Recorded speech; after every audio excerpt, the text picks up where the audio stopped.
गधा और भेड़िया की कहानी। जंगल के पास एक घास का मैदान था।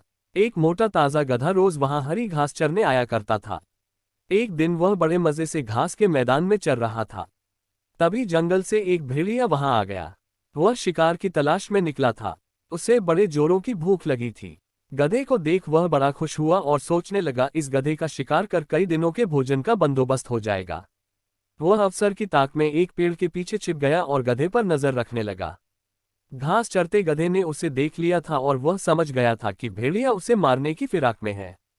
वह ये सोच ही रहा था कि भेड़िया उसकी ओर आने लगा। जान बचाने के लिए गधे ने एक युक्ति लगाई और वह लंगड़ाकर चलने लगा। उसे यूं लंगड़ाकर चलते देख भेड़िए ने पूछा, क्यों?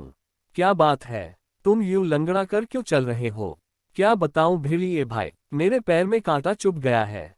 बड़ा दर्द हो रहा है, इसलिए यूं लंगड़ाकर चल रहा हूं। क्या तुम ये कांटा निकाल दोगे? भेड़िया चकित होकर बोला, मैं जानता हूं भेड़िए भाई, तुम मुझे खाने के बारे में सोच रहे हो, मगर जब तुम मुझे खाओगे तब ये कांटा तुम्हारे गले में अटक सकता है, इसलिए इसे निकालना जरूरी है। भेड़िए ने सोचा, गधा सही कह रहा है। खाते समय मैं बेकार की मुसीबत क्यों मोल लूं?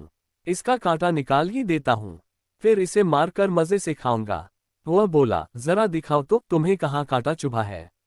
गधे ने अपना पैर उठा दिया। भेड़िया उसके पैर के पास गया और कांटे को ढूंढने लगा। जब गधे ने देखा कि भेड़िए का ध्यान पूरी तरह से उसके पैर पर है, तो उसने एक जोरदार दुलत्ती उसको मार दी। भेड़िया दूर फिनका गया। उसका सिर चकरा गया था। उसे दिन में तारे नजर आ गए। जब वह संभला और उठा तो देखा कि गधा उसकी पहुंच से बहुत दूर भाग चुका है। इस तरह अपनी सूझबूझ से गधे ने अपनी जान बचाई।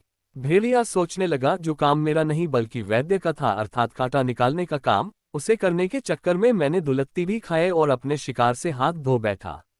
आइंदा से उस काम में कभी हाथ नहीं डालूंगा जो मुझे नहीं आता। सीख, विपत्ति के समय सूझबूझ से काम लें। जो काम अपना नहीं है उसमें जबरदस्ती दखल न दें, अन्यथा लेने के देने पड़ जाएंगे। ऐसे ही और नए वीडियो देखने के लिए हमारे चैनल को सब्सक्राइब करें।